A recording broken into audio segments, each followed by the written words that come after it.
Hello, everyone. Happy Thursday. Sorry about the delay. Not sure what that was. Happy to be here and very excited to talk to Victoria Burgess today.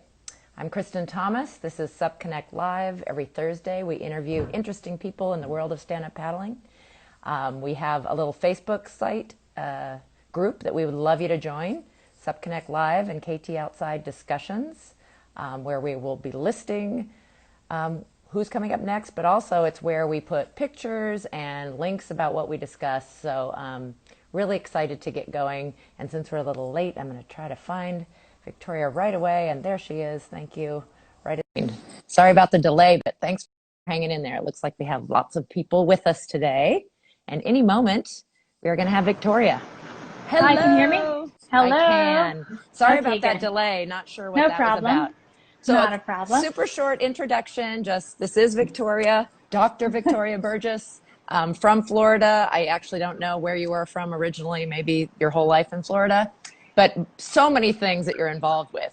Sup World Record holder, racer, surfer, also a retired firewoman paramedic. And my teaser is going to be, I just found out that you are a designer and a jewelry maker. So she uses two main, I'm going to call them resources. See if you can guess what they are, because they seem pretty unusual to me and make a beautiful combination. Thank you. Cool. Yeah. So Awesome. when we get started, usually it's just kind of, how did you get in? Stand-up paddling's still new. How'd you get started in that? Do you have a water background or athletic other background, or did you just jump into it? And when was that? Yeah, well, I mean, I have an athletic background growing up, so I was mostly involved in land sports. I was really competitive in softball, but I didn't get into water sports until I was 19 and I started surfing. So I kind of started in the water world surfing, and obviously living in South Florida, we're kind of limited on our waves. And when they come Storms. and they're beautiful, but yeah, like we don't have them all the time. So finally I gave in to this whole stand-up paddling thing that I heard everybody talking about. And that was around like 2013, the end of 2013. So I guess it was like a mix of surfing, and I saw everybody starting to do it, and I got peer pressured, and I'm glad I did. So that's how I got into it. Pretty early, your partner, Roray Kam, I mean, you guys have one of the longest running events. Yeah. Had he already started that? Yeah, Was he so into yeah, paddling? so Rory is my boyfriend. He's from Hawaii. He raced in Hawaii OC6 when he was younger growing up. So when he came to Florida, he kind of actually like pioneered stand-up paddling here in Florida. So it was only natural when we first started dating, I was like, okay, it's kind of cool. And I helped him at his events, and he had the Sunshine Sup Series running for a few years before me. Yeah. But he's a Hawaiian waterman. He's chill. He doesn't want to deal with anything. He's like, whatever, good. And then I came in and I helped a lot with like more promotion and stuff, and it's really fun like that in that aspect. So Yeah. So you're a surfer already. When you first got into it, was it sup surfing right away, or was it more the athletic endeavor of the kind of racing and fitness? I started more of fitness because I just jumped in a race, and I did pretty well my first race. So I was like, oh, that's kind of cool. But I did sup surf simultaneously because of Rory. So he was kind of like, here, try this, here, do this, here, enter this race. So I kind of just started doing both at the same time. And then I love sup surfing. I didn't realize I was going to love it so much, but you can do a lot of stuff when you have a paddle in your hand. So Yeah. Yeah, that's cool. That is, it's fun. you longboard also. Yeah. I didn't know you guys do all kinds of camps and things. In fact, Yeah. women's retreats, I saw that the next one is full already. Yeah. So has that been ever since sort of the beginning? Did Rory already have a surf business going with surf, and then you added Yeah, sup? he's been coaching, especially he loves coaching the younger kids, and he coached a lot of well, they're not kids anymore, they're like in their 30s, but when they were younger to surf. So he like raised a lot of the really good surfers around here. So it like that teaching aspect he'd always done. And then as I started getting more into it and being more comfortable teaching myself, I got into it too. So it's been really cool to be able to be a role model for people and use my experiences to help them get more comfortable on the water. And I mean, I love that, and I've been starting to actually like go a little bit towards that direction just because it's so fun, especially with women. I really like helping them because I love the ocean. I love paddling in the ocean. Mm-hmm. So I really like getting people out in the ocean and getting them over their initial fears. I was That's just going to like my favorite say, thing. yeah, sometimes the ocean itself is a big hurdle, even if they're inland water people, that whole idea of waves and everything. So that's so awesome Yeah. that you are both a role model and a teacher and coach doing that. I think that's Yeah, I fantastic. love doing it. It's so fun. So then we decided, because we moved up north a little bit where the waves are a lot better, and so we decided to start doing more. The waves are better all the time, so we decided to start doing more lessons consistently. And the retreat, this is the first retreat we're having. So filled Cool. up in like 24 hours. That's kind of fun. Okay. And it's all women, so I'm excited. I So think we're gonna that have a says good time. something. I think you need to I put know, on I'm more so of those. stoked. So help me with Florida geography. So you've lived in South Florida your whole life, but different cities along the coast, and you're on the Yeah. Atlantic side, right? Yep. So my parents moved to Florida when I was 5, so pretty much my whole life. Hmm. I live on the east coast of Florida. Up until February, I lived in South Florida. So like I lived near Fort Lauderdale, which most Hmm. people know, or Yeah. an hour out of Miami. So Hmm. really, really far south. And then we just moved an hour and a half north to the Treasure Coast area, which is I don't know where to explain the treasure Yeah. And in between Cocoa Beach and where I was okay. before. Yeah. So we're kind of like there. The water is still blue and it stays somewhat warm, but Yeah. it's not that murky color yet. But it's a lot more consistent with the waves. So That's yeah, good. And here we that's good are. for, yeah, what you love. Well, Exactly. what we already talked about could take up all your time, but you do a bunch of other things. So Yeah. that series is really cool, that Sunshine Sup series. Yep. And Sunshine is Sub that Series. both racing and surfing, No, that it's just a contest? race. It's a race. Just a Okay. race. Yep. Yeah.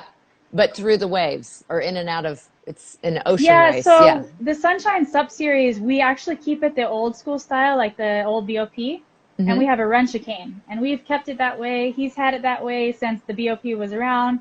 We've kept it that way, even though people like get mad, but it's so fun. It switches things up, and so that race we have like that, so it's pretty fun. We had another race, Treasure Coast paddle battle up here that we started. That starts on the beach, goes through an inlet, and lands on the intercoastal side. We Oh, that's started it fun. this year, so it's kind of like it adds a little differences Yeah, that's cool. And with that's really races. So taking advantage of what I think is so amazing in Florida. You're very flat, but you have a heck of a lot of water, and you have both that ocean and all those intercoastals and rivers yeah, with manatees and just so many cool things going on there on the water in Florida. there is. So cool. Well, Awesome. off the water, you just retired recently from an amazing career. So Yeah. I hope it's okay. On our little Facebook site, I'm going to post some pictures, and I found Sure. the one with this big giant axe that they gave you Oh for yeah. retirement. So both Yeah. firefighter and paramedic. Yeah, Cool. I was a career firefighter paramedic for the city of Pompano Beach for 16 years. I started really young, so that's why people are like, "You're retired," I but know. not. Yeah. But it's a long time, and I wanted to move my life in a different direction. So, but it was a fun career. I had a lot of good experiences through that. So, The only part I have to say, just because the big difference between California and Florida to me is humidity. oh And yeah, I see those big giant outfits that you wear and think, oh my gosh, you would just yeah, overheat. So, I mean, fire and humidity and heat sounds like a tough combination. it's So, pretty hot. thank you for your service there. Oh, thank you. Thanks. Um, so you have just recently you got your doctorate, which is amazing. So talk Yeah. about like your path in education, and has that all been recently, or did you do some of it Yeah. earlier? Nutrition? I started my education career when I got hired. I just kept going to school because, firefighters, we work 24 on, 48 off. So it left me with time to be able to do other things. So I just kept going to school. I've probably been in school the last 15 years out of the 16 that I was working. Thankfully, I used to go into school off when I was not on shift, but thankfully over the years they have online programs now, which is awesome. Hmm. So I didn't plan on going back for my PhD until I was being tested at an exercise lab in a study. And I got kind of like, Wrapped hey, up. you should probably keep on going. And I'm like, well, I don't know. I thought I was done.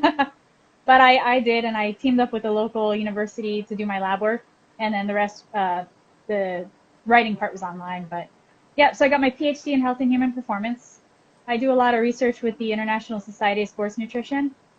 And so that's like my whole world nowadays.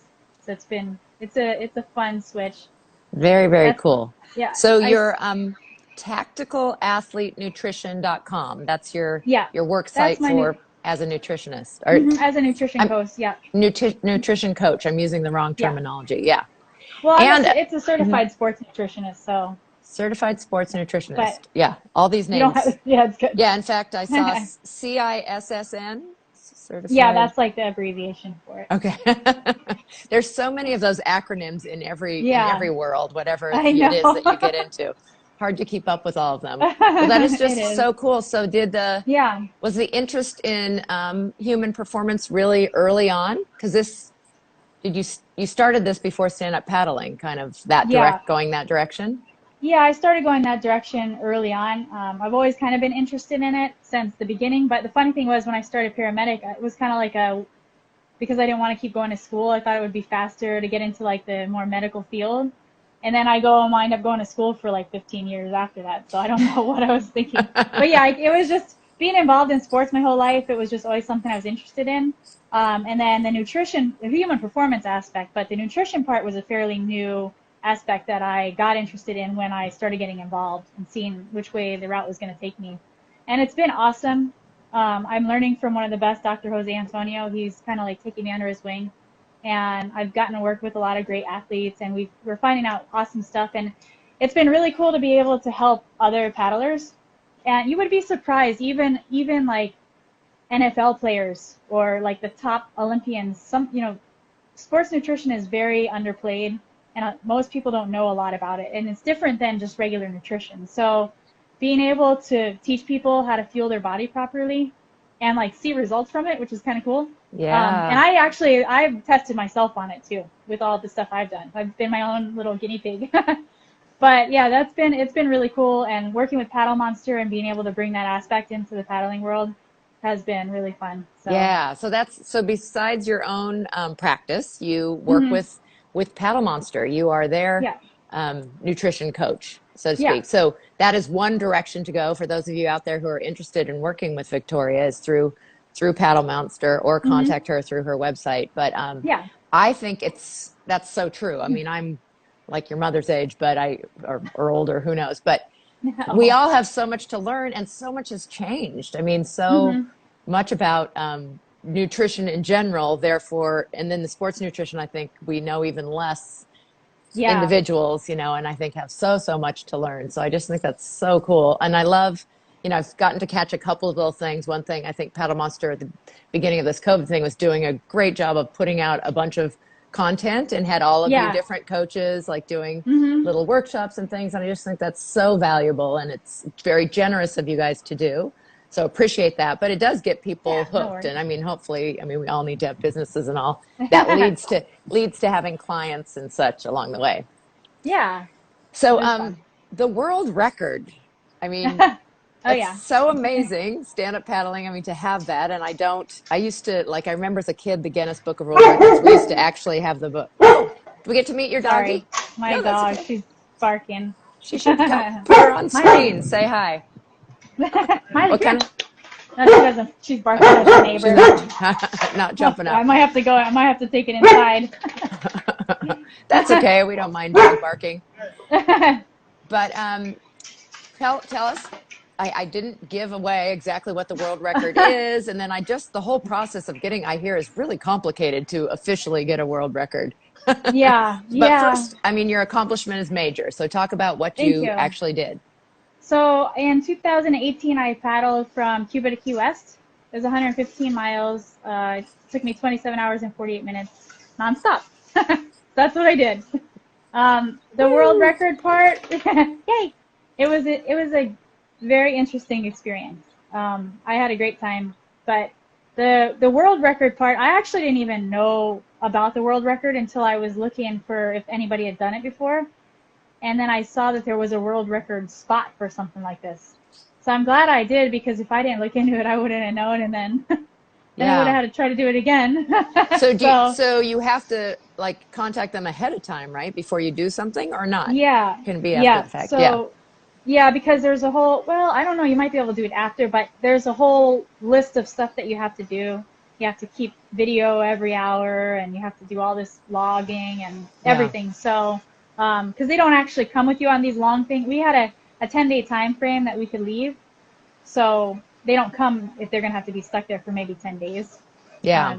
So they make a whole list of all this stuff that you have to do. But it took probably about 6 months for them to even approve it and look at all of my information. So, and they did, because they found I used one of their logos in like a promotional video in the beginning that I didn't even use. The person who made the promo video did it at the end of the video, and they found it and they're like, hey, sorry, but can you take it out or pay for the use of da-da-da-da-da?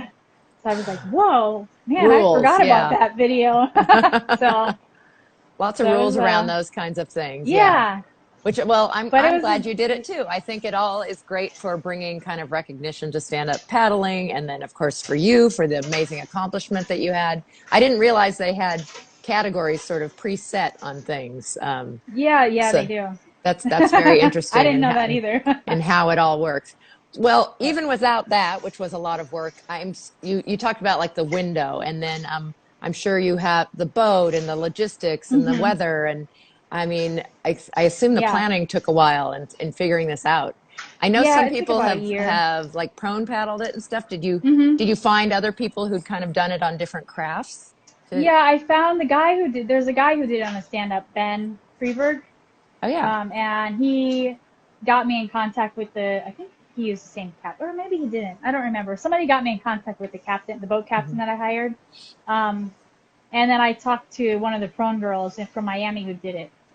But other than that, I just had to do like research on the currents and the winds. And the captain is really familiar with that area because he goes back and forth a lot, bringing just people over in general.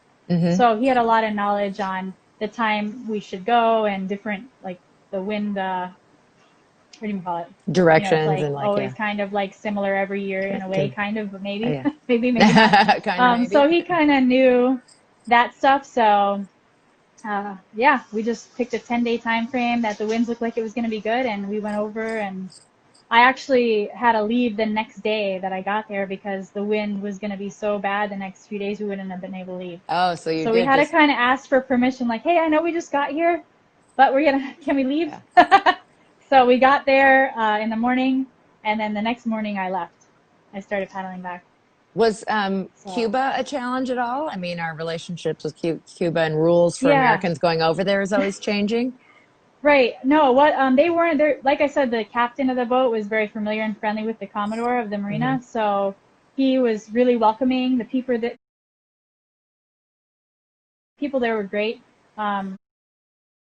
They knew what I was doing, so that was okay. And people who've done this stuff before, they launch from there. Like even the swimmer, Diana Nayad, she launched from there.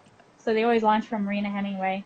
And they were just really, really accommodating and really nice. And I actually went back the following year and gave a clinic for the people over there. Oh, that's fantastic. So yeah, I told them I would, and so we went back and we hung out for like a week. It was cool. I love that. Yeah. That's fantastic. Cool. So well, congrats again on that world record. That's really awesome. So the coaching piece, is that like a big part of your day? Or you were just saying, I didn't realize that was the first women's retreat that you had that sold out in 24 hours. Are you seeing a big demand for that kind of thing? I feel like there is a demand. I don't think people realize it yet that they want it, but when they see it, they want it. And I mean, Florida is a great place to come, even like especially in the wintertime. So, and then that's when we have our good waves. So I'm going to be cold in the water when I'm helping people out, but they're going to be in paradise. So yeah. You mean you actually have to wear a wetsuit? Oh, darn. I know. I'm like, oh boy, this is going to be interesting. But I mean, we've been coaching a lot over here, just daily, like surf lessons and stuff. And I just thought it would be something fun to do. So we, a lot of parts of the world have noticed this huge increase in just getting outdoors and getting on the water. And I mean, it was such a funky thing that March, April was so crazy when it started, and people thought they were going to go out of business. And then there was this big turnaround. And so we have new people discovering the outside. Are you seeing that you have newbies wanting to learn to surf and stuff? There are a lot of new people. And I know like some of the shops around here are like completely sold out of boards all the time. So that's awesome. Yeah, it is. So it's kind of this next wave, I think, of probably that we're hitting now. Yeah. Absolutely. So the Florida scene, and you mentioned, I didn't realize Rory really was one of the people who got it going, but Hmm. like California, because we have a lot of coastline, I think we were pretty early into the stand-up paddle racing thing. Do you Yeah. feel like it's getting more organized? It seems to me like you guys have a lot of races, but people outside of Florida don't always know all about them, even though things Yeah. like, Paddle Guru and stuff, that somewhat helps if you spot them, Yeah. but not everybody uses that. How do you see the whole, like, if the big Florida I picture? mean, it's, the racing scene is different these days. I Well, think that especially it, this year, crazy. well, yeah, especially Putting this that year, but aside. I feel like people started kind of going more towards destination experience type races, Mm, like the Chattajack or, uh, the PPG or something like where they can travel and go to these different places and have like a week vacation. hmm. And I think Florida, well, we have the Key West race in Florida that people can Yeah. use as Would like that actually, kind of a and it thing. happened. You're actually having actual races. Yeah, so yeah, we are actually in Florida having races because we're Florida and that's how we roll. Everybody's mad at us, um, but yeah, so I'm not really sure. Florida, we've always been putting on races. We have a great turnout. I'm not really sure why more people don't come from out of state all the time, but we have a really good local turnout. Like there's 100, 150 people locally. But it's hard. The race scene, it's hard to put on races and stuff. So. Yeah. I don't know. I But we'd love to see. have everybody if you want to Yeah. come to Florida. I think sometimes it's just hard to decide which one and where. And I Yeah. have to say, I hadn't, as much as I love travel, I'd never been to Florida until I was involved in the industry and went to Orlando. Of all, Hmm. nothing against Orlando, and there's all these lakes and everything, but you know, they're There's having Surf alligators in there. Expo in the middle of a Yeah. state that has so much coastline and waves. It always Well, seemed a little and the strange. difference too is California and Hawaii are very surf and water sport or like from the beginning. Florida, even though we have a lot of water, we're not. So it's more like a boater's place or Mm, fishing. hmm. So there's not a lot of watermen or water women or water sports in Florida, which you would think there would be, but there's Hmm. really not like out there. Yeah, So I that is don't interesting. know. Yeah, The yeah, I culture is think different.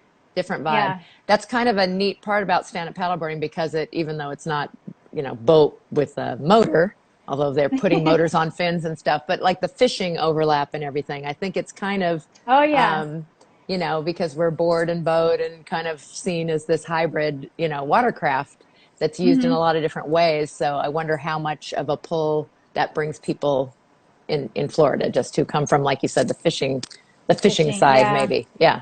But yeah. I don't know. They're pretty stuck on fishing, those fishermen. But you can fish off of a stand-up paddleboard. You could. That's true. Yeah, yeah. So another Cool. thing you mentioned you're involved with is the Special Olympics, and it seems like that's a really big thing and a cool thing that Florida does well. Yeah, Yeah. talk about Yeah. that and what's the history there of. Yeah, the history, when I actually was in a surf club called Trespass Surf Club, and this was in 2008, I think, or whenever. Yeah, that's far away. But we actually started Surfers for Autism. So the Oh, president at the awesome. time, his brother was autistic, and we put on the first one. My friend Lou was in charge, and so that was where I started helping in that whole area. And then as far as being a coach for Special Olympics, they asked Rory and I if we would coach the Broward County team because they didn't have one. They have a surfing team, but they didn't have a paddleboarding team. So I think it was like 6 years ago we started. And it was so cool because you have to be a swimmer or a surfer to be on the SUP team for Special Olympics. Yeah, they have to like pass, those certain things. Hmm. So the first time we got them, and like we're ocean people, so we're putting them on the ocean. They're gonna be fine. So we stuck them on the board in the ocean. I mean, it's not crazy or anything though. And by the time they finished at state, they all were standing up and they brought home like 8 gold medals. Oh, that's The so first year cool. they ever did it. So it Yay. was really, really cool. So we just been doing that the last 6 years. Now that we moved, we're not going to be with that team, but if any of them are watching, they're going to get mad. But we're probably going to start helping out up here with when they started up again with the team up in this area. Oh, So that's really it's really fun. fun. I love doing it. It reminds you of the aspect of paddling, why you even got into it in the first place, the fun Hmm. part. And sometimes, especially when you get competitive, you forget about that. So when you're there and they do something that's like so basic and simple and you're like, wow, and they have so much joy, you're like, Yeah. that's right, you know? Yeah. So that's why I love it. It's cool. Remembering what you love about that. So, Exactly. travel. I mean, you're in a great place for paddleboarding. Have you had a chance to Hmm. go other places? I know you've come out here Yeah, before. I have. I did come out. I love going to California, actually. So I did that race a couple times. I did the last BOP, was my first year paddling. So I'm really glad I got to go there. Wow. And Good for you that for was jumping interesting. in, but you're a At Salt surfer, Creek, so I just kind of, yeah, I actually had the upper hand in that one. I actually got the podium on one of those races. Third, good I for got you. third or something. I was like, huh, I got a good wave in. So that was cool. But yeah, so I've done a couple races in California. I've done M2O, and I did Maui to Molokai also. And then I I paddled in Puerto Rico a couple times at the Rincon Beach Boy. So I Cool. love that place. They're really cool down there. But Yeah, yeah, and I I mean, I've heard traveled like, that's a great destination one, isn't it? yeah, it is a Yeah. fun one. Yep. They have a lot of fun, and the race is hard, and but it's exciting because sometimes the waves break right outside this one break right before the buoy turn, and it can get pretty big. So, and you never know until you get there. You're like, oh boy. But it's fun. I like it down there. So. Good. So any part of actually I should ask first. I think I know what the answer is, but your favorite part of stand-up paddling or favorite aspect or type of stand-up paddleboarding? Oh, favorites. That's a lot of questions in one. Those are I just mean, my favorite aspect of yeah. stand-up paddleboarding obviously is the community. But as far as like the actual physical part of stand-up paddling, I like that it's an overall body workout. And I've seen people transform their body like 360 from just stand-up paddleboarding. So that's really cool, a really cool aspect of it. I like everything about it, really. um, I don't know if I like sup surfing or sup racing better. I have to say sup surfing, and if I really actually like surfing better than both. So, but as long as I'm in the water, I'm happy, really. Yeah. So, Community and being on the water, absolutely yeah. important things. So, equipment. So I was going to say, Supconnect likes to ask you based on your specialty. Well, you kind of have a lot of specialties, I know. but what kind of what do you use? What kind of board and paddle and like you surf and race and teach? Yeah, my boards, I ride for ECS. Mm. So I ride their boards. And they're out of I Australia, right? Yeah, they're out of Yeah, Australia. cool. So I have a downwind board of theirs and a flat water board and the Stealth. And I have a sup surf and I actually have a longboard and a shortboard, like regular surfboard from theirs. Oh, I cool. mix it up though. I have a lot of Yeah. different surfboards I like to use outside of that as well, but just depends Surfers on what always you. have a quiver. Exactly. But yeah, I use for stand-up paddling. I only really use their stuff. And then my paddle, I think I'm using a Warner right now. So that's Cool. been fun. I actually switched it up because I was using an older, bigger blade, and I started using a smaller blade. I don't know the size. Yeah. And I actually finally like it, so that's kind of cool. At first I didn't because you have to go at a faster pace, but I'm starting to learn to go faster now with Fun. that. So yeah. So in terms of kind of tips that you might give, boy, you could give them in a whole bunch of different areas. But because I think the nutrition part would be really interesting if you're willing to share about being an athlete and like three things that you should know if you were getting into, being athletic on a Nutrition stand-up wise, paddleboard. Yeah. How about that? okay. Well, I guess number one is you have to eat to perform. A lot of people they're not actually eating enough to perform at their highest. Protein intake is always super low for everybody, Mm, so I would say increase your protein intake because as you use your muscles and they break down, you need the protein to repair it, build it back up. So after your workouts, make sure you're intaking at least 25 grams of protein. I would say at least, but I'm sure everybody's daily protein intake is super low because really it interesting. always is. Yeah. Usually, like whenever I have people log in the beginning, and even when I did myself, I was like, whoa, because carbs and fats they taste so much better, right? So who wants to sit there and eat protein all day? Not many people. Not that you have to do that, but you know what I'm saying. So a lot of protein. Carbs are much tastier. So increase protein. Mm-hmm. And I would just also say focus on hydration, because a lot of people, and you see it all the time, even the top paddlers like Larry, I'm talking to you. A lot of people, they don't hydrate and because they think it's an inconvenience, which I admit it is sometimes. If you're in the draft train, and even this little motion right here, it can knock you out of the draft train.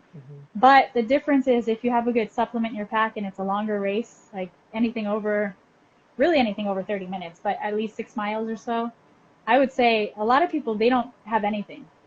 You don't see them drinking. You don't really see much of it. You know, they're just going. And then they hit the wall sometimes. And they're not unphysically trained. Most of these people are very physically trained. So it's mostly all their nutrition, that hitting the wall thing. Oh, interesting. And it's because they never want to supplement properly during their race.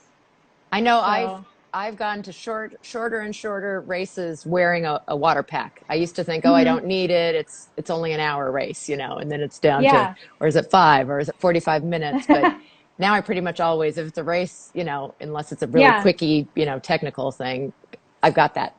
But in terms of what you put in it, when you say, do you mean nutrition or do you mean electrolytes or both? Both. I mean, I use a supplement called Tailwind. I'm sure you've heard of it. Oh, yeah. A lot of people use it. Yeah. It has electrolytes, it has carbohydrates, so it's a good mix of a lot of different things that you need. You need to supplement with carbohydrates because you're using them for energy throughout your workout. So that kind of fulfills that. And then the electrolyte takes away from any kind of possible cramping or dehydration or whatever. But yeah, if you have to have just water, it's better to find a good supplement. That's even better. So I think those are my top 3. Make sure you're eating enough, definitely enough protein, and hydrate. Great. Well, those are fantastic tips. Thank you so much. Yeah. We also like to ask about mistakes, but maybe we'll go to a different area. Like, just how about learning how to sup surf? What are some mistakes to avoid? Okay. And I don't know, do you have more people who are starting from scratch, or do you have more people who are already surfers learning how to sup surf? A little mix. Yeah. Not a lot of surfers are learning how to sup surf. It's more paddle racers learning how to sup surf. And then we have the new people, brand new people. I think especially people who are brand new, one mistake they make, I think the most, is they're like afraid to look silly or goofy. So they don't, they just feel awkward or whatever, because it is kind of awkward, but we all fall. And so getting over like that whole thing and forgetting what people are looking at you like, I think that's one big mistake. And then I think another one is it's frustrating at first, even with surfing. And I see a lot of times people they give up too soon, so if they don't get it like the first X amount of time, then they're like, forget it. And it's probably right exactly when they're about to get it. So don't give up. I say, don't give Stick up with too it. soon, because you're going to get it. And I always said that you have to learn how to fall gracefully. So when you're learning, you're just going to fall and fall and fall. Even when you already know how to do everything, you think you're still going to fall because you're still learning. The waves are never the same. That's why it's fun. Yeah. So it is, but it is a big learning curve. And I think that's great advice. Yeah. But it doesn't hurt when you fall. No, it's water. So that's good. It's not like concrete. Just just avoid the board. I know. Yeah, exactly. So. I have to just share my big mistake, and I hurt myself, is I was all about, because I already longboarded the surfing part of it, and I didn't think about going out, how different it was going out through waves. And it wasn't even big waves, but bracing and stepping back, and even when I'm down now, I wait, can I turtle? No, not really. Yeah. I got the paddle. Yeah, that is the hard part with the sup boards, is there's so much more volume. It's hard, you can't really do much with it when the wave, if you're in the wrong spot at the wrong time. I hope you have a good leash and it doesn't rip off. But no, and having a good coach, like I had Rory, and having a good coach or spending time watching people, what they're doing, is really important when you're learning too, because you can learn a lot through that. So. Absolutely. So I didn't know you were a designer and made this beautiful jewelry, and I'd That love was to talk just. quarantine. But I also realized I don't think we've ever talked about Amua or the hook and that whole like water Hawaiian culture, which I don't know how much you already had or from, having Yeah, Rory as a boyfriend from Hawaii. Talk a little yeah. bit about number one, what you make, these beautiful pieces that Okay. are made with two things, or at least two Resin things. and wood. Yeah. Yeah, resin and wood, So which I yeah, no, in 2018, because I was training when I was making the table, I made a a table with resin and wood. You know, like the pour tables, the river tables. so cool. I made one because I really wanted one. They were like crazy price, so I'm like, I'm gonna try to make one first. So I made one, and then whenever the quarantine started, we were all kind of like bored and just trying to figure out what to do. And I paint and stuff just for fun. Oh, So I was like, awesome. and I've been really liking the whole woodwork thing. So I was like, I wonder if I could I wanted to make Rory a hook out of wood. So I was like, I wonder if I could make it like I made my table. So then that's when I tried to make it. The first ones don't look like what they look now. So, but yeah, so I make them actually, I don't know, because I have one here. Oh, So there's gorgeous. one. Yay. Oh, Yeah. beautiful. So I make them with resin and wood. I hand carve them from a block that I make. And I have wood from all over the place. His brother actually sent me a bunch of koa wood from Hawaii, so Ah, that was nice. neat. But yeah, I carve them up. I called it Amua Creations because, well, I posted them up to see if people liked them or if it was just me, and I didn't want to like give it to them if they looked really that goofy. So, and then people really liked them, so I was like, this is kind of cool. And so for me, the resin really represents obviously surfing in the water. Mm-hmm. Mm-hmm. I tinted a lot in the blue color because of the water and everything, but I Yeah. have made other colors. And then the wood represents to me the land. So, because I like land sports too, and I Mm-hmm. like hiking and everything and climbing, and so for me, it's like a great mix of both. That's why I like to make them. And then I started making them with driftwood actually recently. It's a little harder because not all the pieces are good, and you have to wait for them to dry, and you have to find good ones and this and that. But to me, that was even cooler because now I have the connection of the wood that was drifting in the water. So that whole thing kind of pieced it Yeah. together. So Oh, I don't I know. just, And Amua, I called it Amua Creations because when I first started doing the crossings in Hawaii, like Rory's family and a lot of my friends, they would throw parties and stuff, and that was like that's the word that they use to be like go, like go forward, go get it. So it always meant a lot to me. So it just kind of like clicked. I don't yeah. And know. that hook, I assume, comes originally from fisherman's hook, but it's protection on the water or Yeah, kind of. yeah. It means like to move forward and to have respect for the sea, and that's like the Hawaiian or Mm-hmm. Polynesian meaning behind it. They have all the different Polynesian cultures have different meanings behind the hook. I mean, but it's all similar, like word meanings, but it's all similar, like to move forward with strength and prosperity and respect for the sea, basically. Mm. So, Beautiful. Well, yeah. the physical pieces are beautiful. I love what they I love mean. them. I'm so with you that I love that whole connection of the land and the wood. And it's Mm-hmm. even more special if it is, the koa from Hawaii or the driftwood from, local that's meaningful to you. Love the Yeah, colors in the greens and the it is blues of the fun. ocean. But I love, like I saw you did one for breast cancer in like a pink Mm-hmm. too, which Yeah, probably is super meaningful to people. yeah. So great. Good on you. What a great idea. Thanks. It's fun. And you know what was really cool is like I had someone order one from they live in like Arizona or somewhere in the middle of no water area. And for them it was like kept them connected to the ocean even though they were Mm, in the middle of nowhere, and I was like it's awesome when the meaning for you like goes across to other people. And I'm like this is really cool. Like this is exactly what I feel, and the fact that people are feeling it the same way, it's like nice. So when I'm making them I can just feel like that feeling. I don't know. It's very, fun. very cool. Yeah. Well, a couple of questions came through. The first one is Okay. from Jane Mares, and she says, "My bragging rights, by the way, I'm Erica's aunt." Does that mean something to I don't you? know. You have to think of Erica. that. Erica. Okay, Anyway, well, her Erica's question is aunt. whether, when you have time, do you prefer a sunrise paddle or a sunset paddle? Oh, I think I prefer a sunrise paddle because it's like that stillness of the morning before Mm-hmm. everybody's up and hustle bustle. But I don't always get up that early anymore. So then I like sunsets too, though.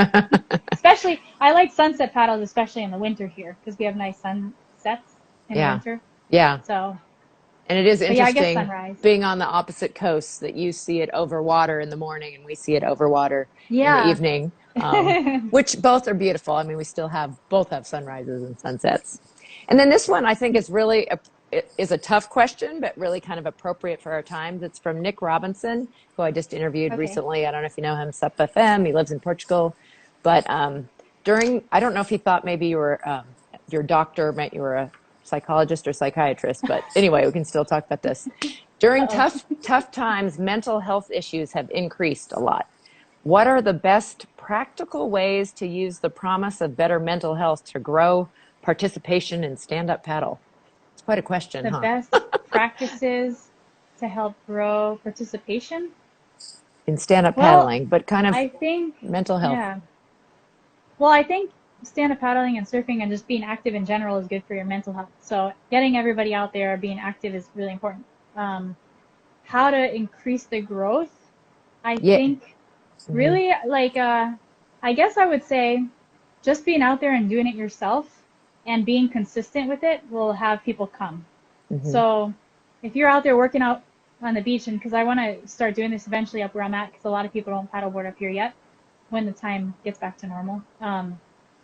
If you're out there and somebody shows up and it's just one person, and then you just have to show up every week, week after week, and you have to be there, and you show up, people start to come and they start to see it. And the people who get results, they start to tell their friends, and then they come. So I think that to increase participation is just dedication for yourself to just show up for people, and eventually they'll come. Yeah. They will. They will actually come. I think that's a great, So I think being that an example is a that's huge his part of it. question. Yeah. Well, it's interesting too, like Hopefully it answered it. how do we this is almost a marketing question, you know, how do we Yeah. let people know about stand-up paddling? They are finding it. I mean, the numbers are up big in terms of water sports, but I know you mentioned community, and we talk about that almost whatever the topic is, community always comes up. We have such a great community. I had an amazing experience in 2009 in having these healthy, active people paddle by outside the surf break and you know, asking them about it. Oh, you want to try? I mean, they jumped off their boards and switched and let, you know, all of us that were there try their That's so stand-up cool. paddle boards, you know. So again, they were modeling and then they shared. And I mean, there's little details to that, but just being outside, I think that's kind of a plus that came out of this really weird, bad year in so many ways, is that people Definitely. have discovered. I live near biking and hiking trails, and there have never been more people parking in front of my house and going out, getting outside and realizing the benefits. But it's, you know, Other people to be committed, you have to be committed too. So yeah, and they'll see that, and then they'll want to do the same thing. And so yeah. I don't know. So knowing what you know now, if you looked back, what would you tell yourself at the beginning? I did hear you say, like many surfers, like, you know, at first you were like hesitant and maybe it wasn't so cool of that thing over there, stand-up paddleboarding. Yeah. Well, I mean, like if I was gonna say that from like an aspect of someone who's wants to try it and like doesn't want to try it, I would just say just try it. But if for myself, what would I tell myself in the beginning? I probably would make myself train more just in the beginning when I was really in the competitive mode. Because I went around to all these races and I was decent, but I'm like a lazy trainer. So I should have been like a little more structured with that for myself. Right. So you had, like you said, you had some know. successes really early, but they would have been even more successful if Exactly. So I think I would tell I feel like I have had a great experience throughout the whole time paddling, and it just has been awesome. But I guess if I had to tell myself, that would probably be the one thing I would do a little differently. Maybe. I don't, maybe not. But still find that balance, right? Still have fun. Yeah, you have to have the balance. Exactly. Well, so great to talk with you, Victoria. And we are in that Facebook group. I mean, we talked a lot about a lot of different things that I think we can link people to, from Paddle Monster and your website for both for being a nutrition coach to the jewelry and anything else that you want in there. I don't know. I know. Is there? Now I started land paddling too, which is a great workout. That's right. I just saw that picture. Awesome. Yeah, so company Yeah, I handboards haven't is seen awesome. them. Yeah, I've seen them around, and I was like, you know, with the time change and everything, it's gonna get darker, and I was like, man, this could be really a cool thing, and I tried it out, and it's a great workout. You really Yeah. got to use some. Yeah, Yeah. it is a. Have you tried it? I have at trade shows on the carpet, which is a Okay. little hard to like push off Yeah, on the yeah, that's carpet, even harder. but I really appreciate it. They actually let me borrow it to get across because it's really big in Surf Expo, to get across the floor to a meeting, and Yeah, super fun, great it was cool. guys, and it really is even more important for people to live places where they can't get on the water all the time, because Yeah, it's such a great alternative, and you're using the same motion. And I yeah, understand they're having some big competition in Florida somewhere. I don't know if the guys I know. told you I about heard that that. too. Yeah, They might have. you should be in it. Are you maybe going to I do it? maybe I might be doing it. Yay. Okay. Well, So we'll you'll see. have to, yeah, let's stay in touch about that. In fact, maybe we can find a link to, I think there's a Facebook group or something. I don't know if they have the Yeah, I date. think it's like an ultra Yeah. skate or Yeah. something. But Yeah. you know. So it was already a skateboarding competition, but I guess for a few years now they've had stand-up paddle with They've had the stand-up paddling with it, so it's with kind the of cool. paddle. It'll Yeah. be fun. Very cool. Oh, Awesome. glad you're Cool. into that too. So many things. I know. I'm great. I'm hyper. Yeah. But well, Good thanks to for be having me. busy. Oh, great to Yeah. have you, Victoria. And best of luck to you and with everything. And Thanks. hopefully we'll see each other at some event Yeah. here soon. Yeah. Hopefully, I gotta come out that way. I'm gonna come Yes. out that way. Come out this way. We'll come hang out. We're still getting on the Yes. water, even though other stuff. Just bring your mask in California. Yeah. Okay. I will. Cool. All right. Awesome. So take I'll see you care. then. All Okay. right. Bye.